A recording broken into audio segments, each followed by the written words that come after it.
yang berada di Barreskrim Polri untuk diperiksa.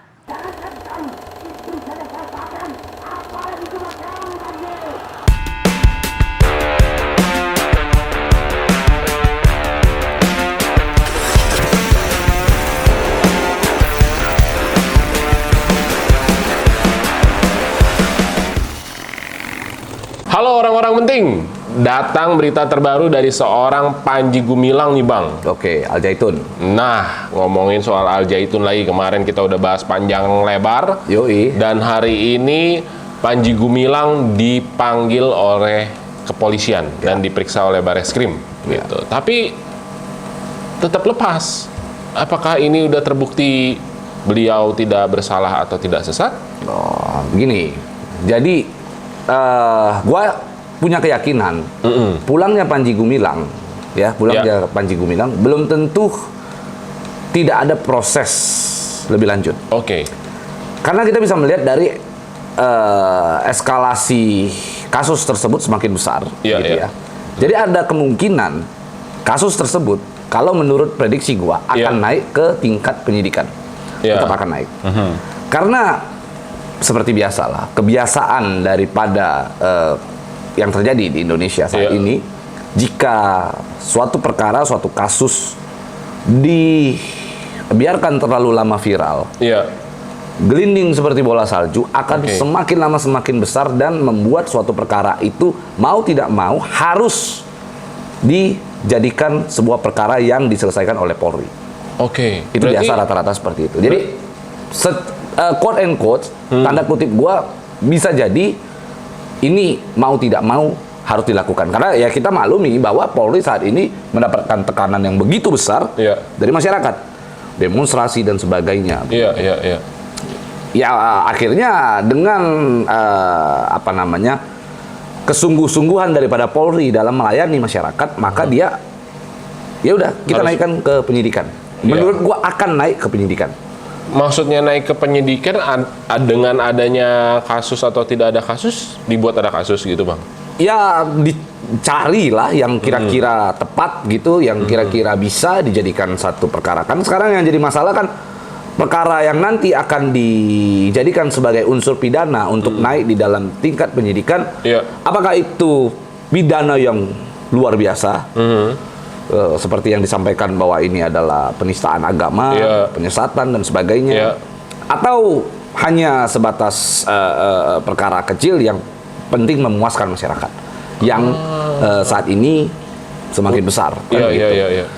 Karena dari awal kalau memang sungguh-sungguh benar-benar kita ingin secara objektif menilai Panji Gumilang, gua udah katakan sebelumnya, di luar daripada perilakunya yang dikatakan sebagai melakukan perjinahan lah dan sebagainya, bukti-bukti yang katanya dia melakukan mafia tanah dan sebagainya.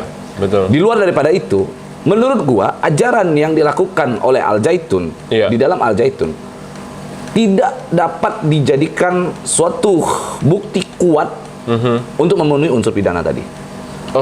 Gua punya keyakinan di sana. Ya satu hal, gua nggak tahu ya bagaimana pendapat orang lain. Tapi kalau kita lihat ya, kemarin gue udah sampaikan, kalau dibilang Avenus Salam Alaihim itu adalah satu tindak pidana, gue udah membandingkan dengan ritual happy birthday orang banyak orang ketika potong kue, tiup lilin dan sebagainya, itu adalah budaya Mesir kuno, Yunani dalam menyembah Dewi Artemis pada saat itu. Gue udah bandingkan itu. Lalu masalah soft juga, ada sebagian ulama juga tidak mempermasalahkan tentang masalah soft dalam sholat gitu ya. Lalu juga perkataan-perkataan dia seperti mazhab Soekarno dan sebagainya.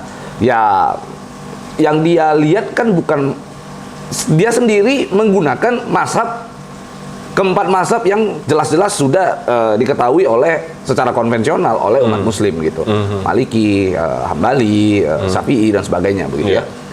Dia juga melakukan hal itu. Mazhab Soekarno dia telah dia mengatakan, dia mengaku bahwa itu adalah sebuah konotasi untuk orang-orang bahwa memang ya dia ingin agar orang-orang tersebut memiliki akhlaknya Soekarno dalam beragama Islam.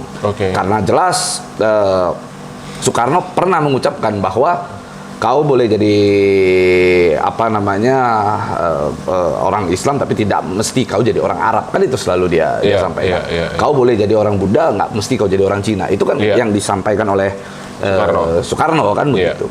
Sehingga itu yang mungkin dijadikan apa namanya bahan apa namanya argumennya Panji Gumilang, sehingga menurut gua itu tidak bisa dijadikan unsur yang kuat untuk memenuhi satu pidana. Karena inilah kalau gua ya ngambil kesimpulan ya.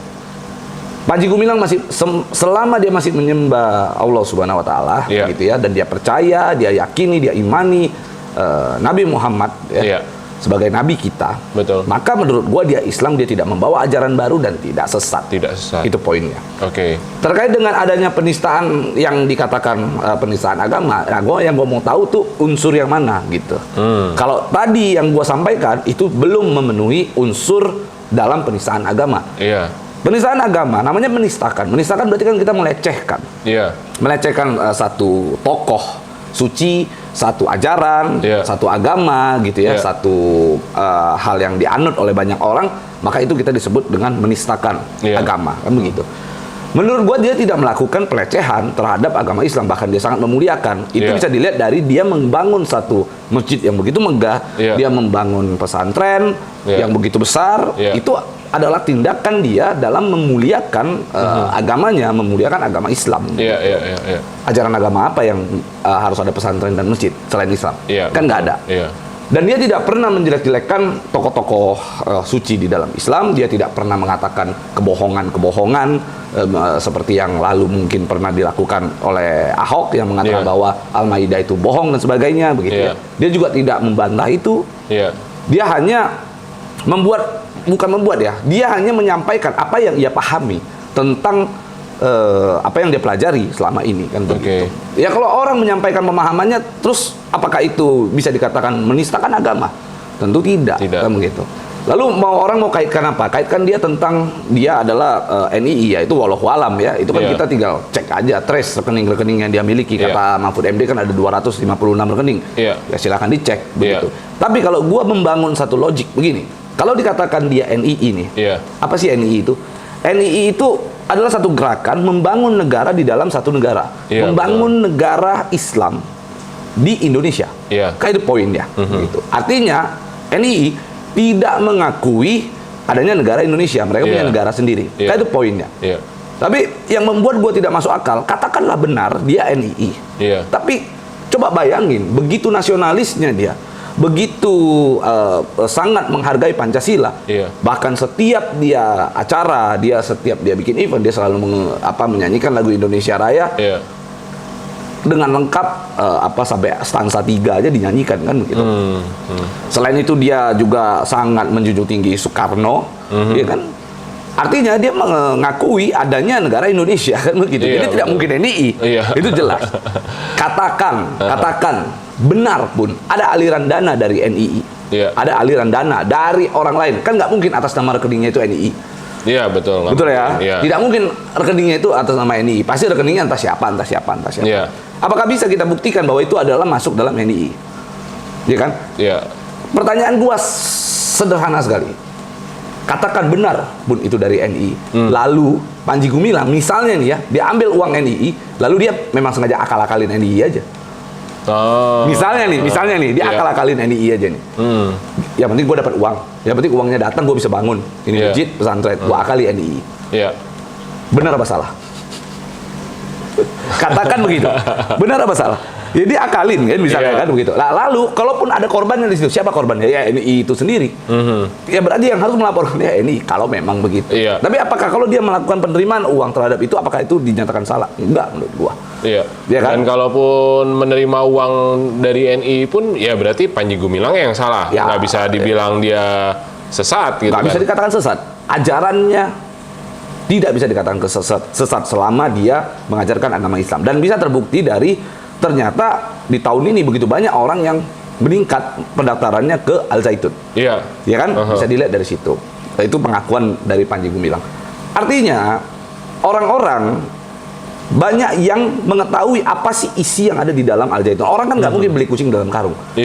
Orang tahu dulu apa yang ada di dalamnya. Iya. Sehingga dia merasa bahwa anaknya kalau dia masukkan ke sana maka akan menjadi seorang generasi bangsa penerus yang beragama Islam yang baik, kan begitu? Iya, betul. Itu kan poinnya kan. Maka kalau menurut gua masyarakat kan sekarang udah nggak bodoh lah. Santri-santri di Al Zaitun juga nggak bodoh. Iya. Begitu adanya penyimpangan, pasti santri-santri juga akan mundur tertib. Betul. Betul nggak? Iya. Pasti akan. Ya, gua aja kalau misalnya gua tahu ada penyimpangan di sana, misalnya ya ada anak gua di sana, wah ini kayaknya udah mulai menyimpang nih. Karena ada akal sehat kita untuk berpikir. Iya. Lu gua tarik anak gua, ngapain lu di situ? Iya, iya. Nggak akan gua biarkan itu tetap di situ. Nah itu poinnya. Maka jangan menuduh sesat. Kita lihat dulu. Gua tapi tetap masih meyakini bahwa ini akan naik ke penyidikan. Oke. Gua 1000% meyakini akan naik ke penyidikan. Iya kan? Tapi ujungnya bagaimana kita lihat nanti. Iya. Kita lihat apakah nanti akan ada penetapan tersangka terhadap Panji Gumilang dan sebagainya. Iya. Dan tingkat pidana yang dia lakukan sebesar apa, kan Iya. begitu. Dan gue pengen Polri kali ini untuk terbuka. Artinya kalau memang dia menetapkan Panji Gumilang sebagai tersangka, maka gue pengen untuk pembelajaran kita semua, untuk pembelajaran masyarakat, kalimat apa di titik yang mana yang membuat seorang Panji Gumilang dipidana. Itu poinnya. Gua pengen ada edukasi di situ. Iya. Supaya masyarakat juga paham. Iya, Dan iya. tidak akan ada muncul lagi Panji Gumilang berikutnya. Betul. Kalau memang itu ada pidana. Iya. Tapi kalau tidak ada pidana, Polri harus merubah budaya Indonesia yang selama ini ketika viral, lalu di demo besar-besaran, lalu dipidana. Jadi seolah-olah hukum kita dikendalikan oleh keviralan. Ya jadinya kan begitu. Jadinya kan begitu. Yang Iya. gua tidak berharap Polri lakukan itu gitu. Dan gua sebenarnya bukan dalam rangka membela Panji Gumilang. Betul. Gua hanya membuat video ini agar ada bentuk antisipasi dari Polri sendiri supaya Polri sendiri bisa menjadikan momennya Panji Gumilang ini titik balik yang berbeda dari sebelum-sebelumnya. Ketika sebelum-sebelumnya itu viral apa segala macam, akhirnya membuat satu keputusan yang terkesan memaksakan, kan begitu. Itu yang gua ingin hindarkan. Gitu loh. Itu poinnya. Nah, kalaupun sampai terbukti bersalah, ya itu tadi belum tentu ajarannya yang sesat gitu kan. Ya. Jadi memang harus dikaji dari berbagai segi lah ya, Bang. Karena Panji Gumilang kan kembali lagi yang gua selalu sampaikan bahwa Panji Gumilang tidak membawa ajaran baru. Iya. Yang dia sampaikan dari pemahaman gua adalah tetap ya Islam gitu. Karena orang syarat masuk Islam itu cuma 2 kalimat syahadat loh. Oke, itu betul. gua diajari Iya, oleh iya, begitu iya, banyak iya, kiai, iya. betul ya. Iya. Lu ucapkan 2 kalimat syahadat, sah lu hari ini masuk Islam. Iya. Nah, itu poinnya. Dan itu diakui oleh Panji Gumilang sehingga menurut gua dia bukan membawa ajaran baru, tetapi dia memahami Al-Quran itu, ya, memahami Al-Quran itu dengan caranya dia berpikir begitu, Iya, dengan pemikirannya dia, Dengan cara yang berbeda gitu. dengan cara yang berbeda. Pemahaman kan kita bicara pemahaman. Iya. Nah kalau pemahaman kita katakanlah salah Panji Gumilang dalam pemahamannya. Orang kalau tidak paham itu harusnya diapain? Dihukum atau dibina? Itu poinnya. Dibina. Dibina. Jadi kalau gua ditanya, meskipun sampai saat ini gua yakin bahwa apa yang beredar saat ini seperti Hafenus Salam alaihim, soft sholat, lalu apa lagi yang dikatakan Al-Quran bukan perkataannya Nabi Muhammad, bukan perkataannya Allah tapi perkataannya Nabi Muhammad dan sebagainya.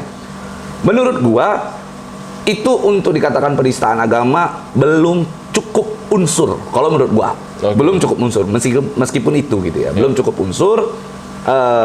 Lalu kalau ya agak ada sedikit yang mengganjal di gua adalah ketika Polri menggunakan saksi ahli.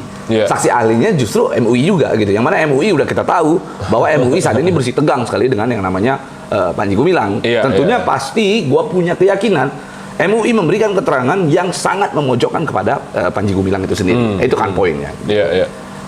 Dan seperti Ustadz Abdul Somad, Ustadz Adi Hidayat katanya mau diundang juga oleh Polri, tapi ya menurut gua nampaknya tidak akan menghasilkan suatu perubahan gelar perkara nantinya, karena gua yakin ini tetap akan naik penyidikan.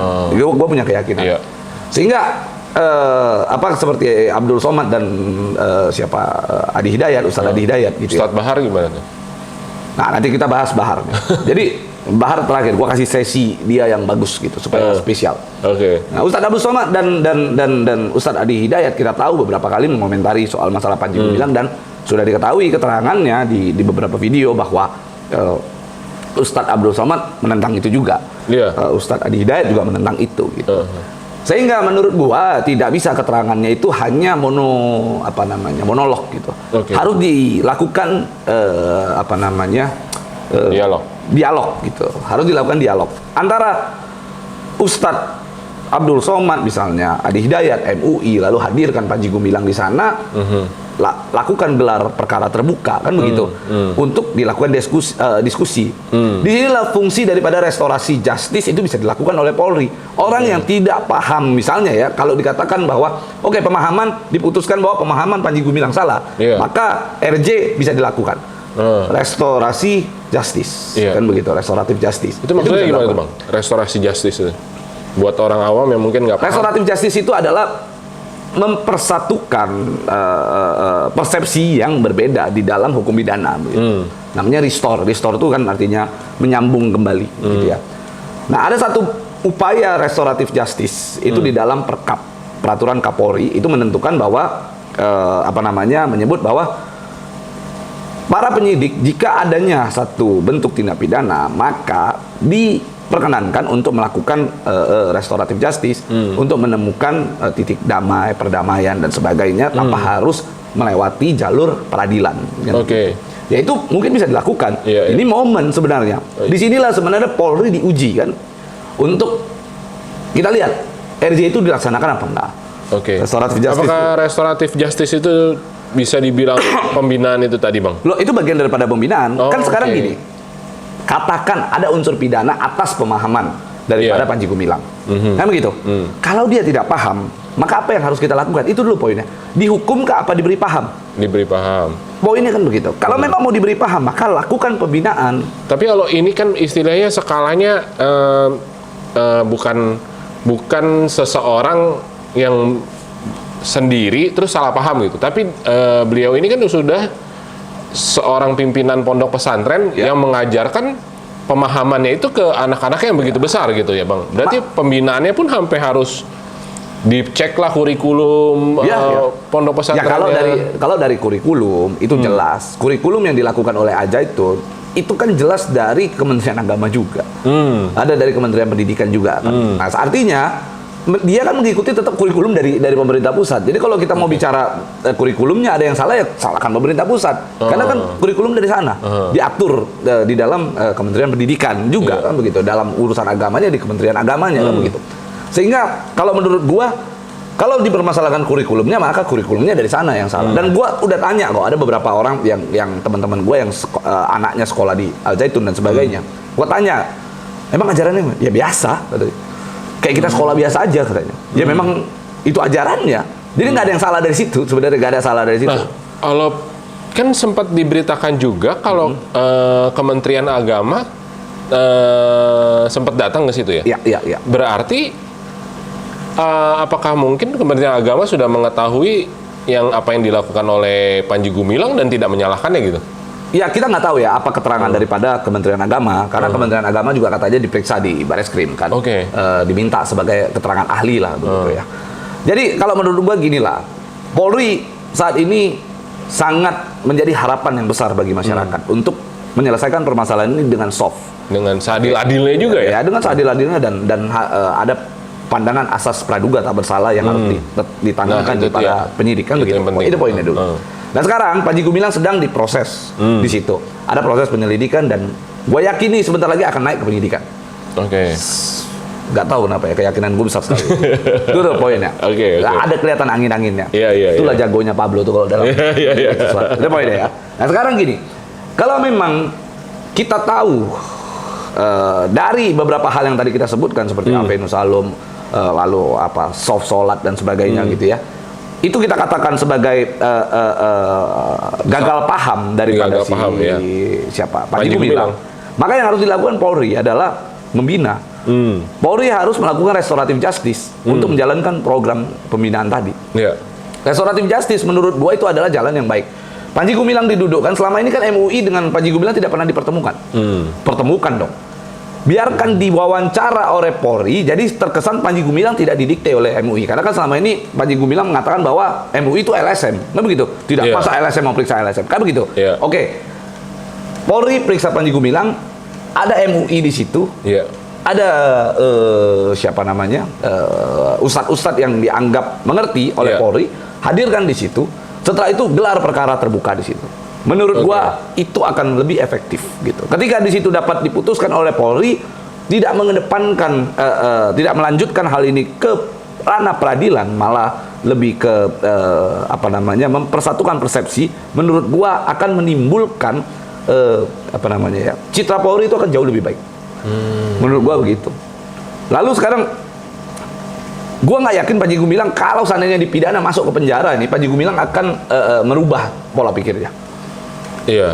Ya kan? Iya. Karena ya kembali lagi gitu ya, pola pikir itu kan berarti kan pemahaman. Kalau pemahaman itu ya harus kita berikan paham. Kalau ada pandangan yang berbeda, pemahaman yang berbeda.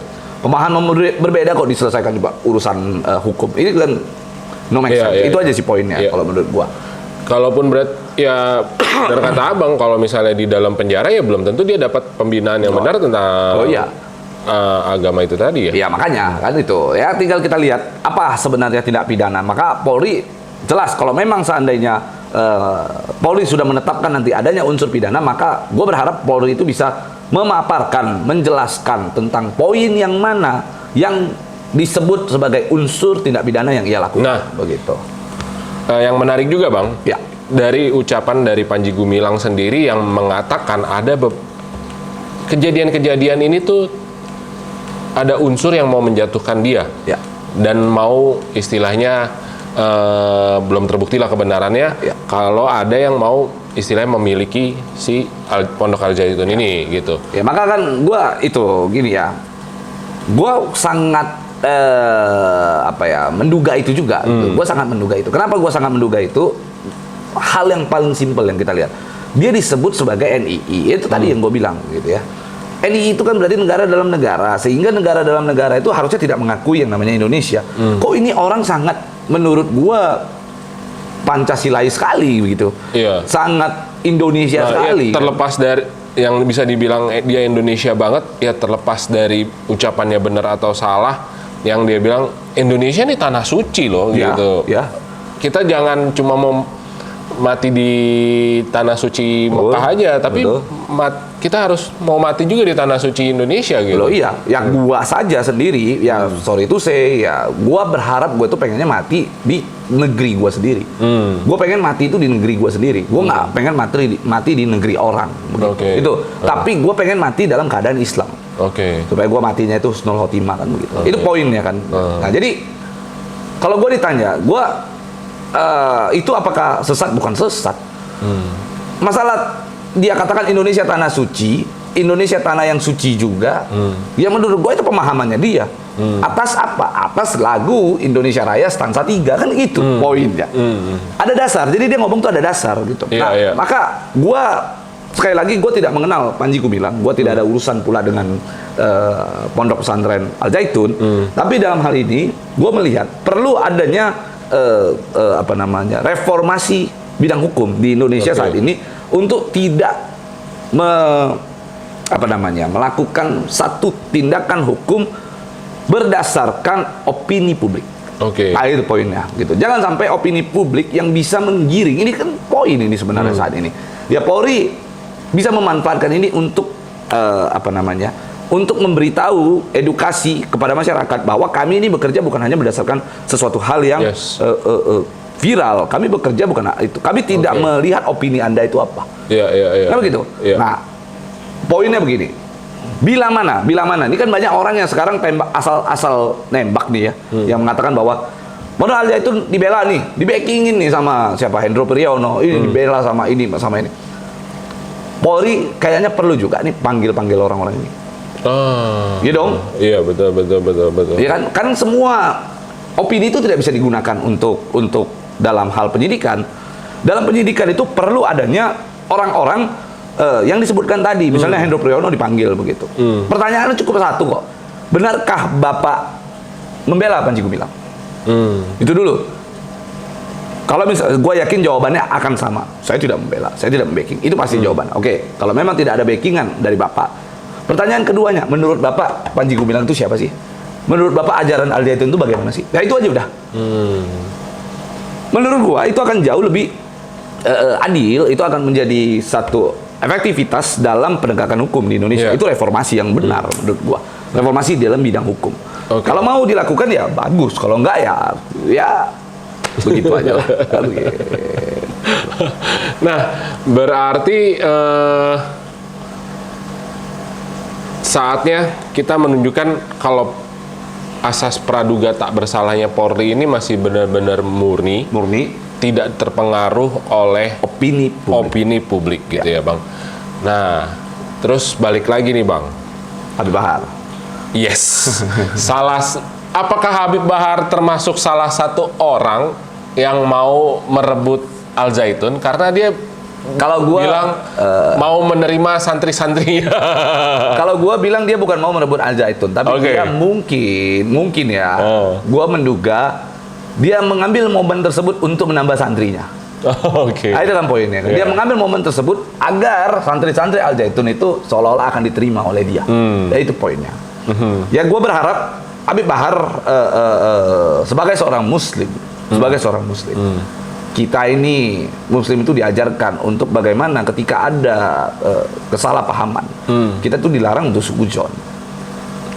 Ya, dilarang untuk suudzon. Gua nggak yakin Habib Bahar itu mendengar wawancara antara Panji Gumilang dengan sejumlah media dari awal sampai akhir. Gua belum yakin. Tapi gua rasa Habib Bahar kalau memang mau tahu lebih lanjut, silakan tabayun dengan yang bersangkutan. Itu untuk menunjukkan akhlaknya seorang muslim. Muslim macam apa ketika kita mendapatkan satu isu, katanya mendengar dari omongan orang, lalu kita langsung menggerakkan massa turun, teriak-teriak, demonstrasi, memaki-maki, mencaci maki orang-orang tersebut. Muslim macam apa itu? Ya kan? Sehingga menurut gua janganlah seperti itu. Tunjukkan akhlak Anda sebagai seorang muslim, sebagai seorang yang seorang habaib gitu ya, seorang cucu Nabi gitu kan, untuk mengedepankan tabayun. Itu sih poinnya. Ya gua sekali lagi gua tidak membela, ingat gua nggak membela. Jangan ada yang ngomong bahwasanya Pablo membela, enggak. Kita hanya bicara. Tapi kalau memang Panji Gumilang dari segi pribadinya nih, ada melakukan satu tindak pidana, silakan proses. Tangkap. Ya, itu udah poinnya. Apa misalnya zina? Kalau zina mah sikat dong. Ada cerita. Lama gitu. Kalau memang ada. Kalau sampai muncul bukti-bukti mafia tanah ya, sikat. Rampok, sikat. Jangan ada tanggung-tanggung. Yang gua luruskan di sini adalah ajarannya. Kan begitu. Pemahamannya, bukan ajarannya. Ajarannya tetap sama-sama Islam, tapi pemahamannya yang mungkin harus kita satukan persepsi. Itu sih. Siap Bang. Tapi balik lagi kalau kita berharapnya juga kita bukan seorang yang ahli dalam agamanya juga. Tapi kalau ada ustadz atau kiai atau apa yang kira-kira tahu lebih banyak, boleh kita undang di ngobrol penting, misalkan kita ngobrol. Dan keputusannya apakah itu sesat atau enggak pun kita kembalikan ke masyarakat dan kepada penegak hukum. Ya kan? Gitu. Tapi ya kembali lagi, kalau memang dinyatakan itu sesat, ya kita minta untuk dibuka sebesar-besarnya, berikan pemahaman kepada masyarakat. Kita juga butuh pemahaman soalnya. Jangan sampai kita sesat nih. Gitu kan? Jadi supaya Polri ini bisa langsung, ini sesat loh, tapi bagian ini. Besok-besok kita itu jangan sampai nyebutin itu. Maka kita salah, kita bisa sesat. Betul. Gitu. Siap. Oke, kita nantikan lagi nih selanjutnya perkembangannya seperti apa, karena cukup seru. Dan mudah-mudahan kita bisa terus menyajikan sesuatu yang update di Ngobrol Penting ini. Thank you Bang Pablo. Sampai jumpa di Ngobrol Penting selanjutnya.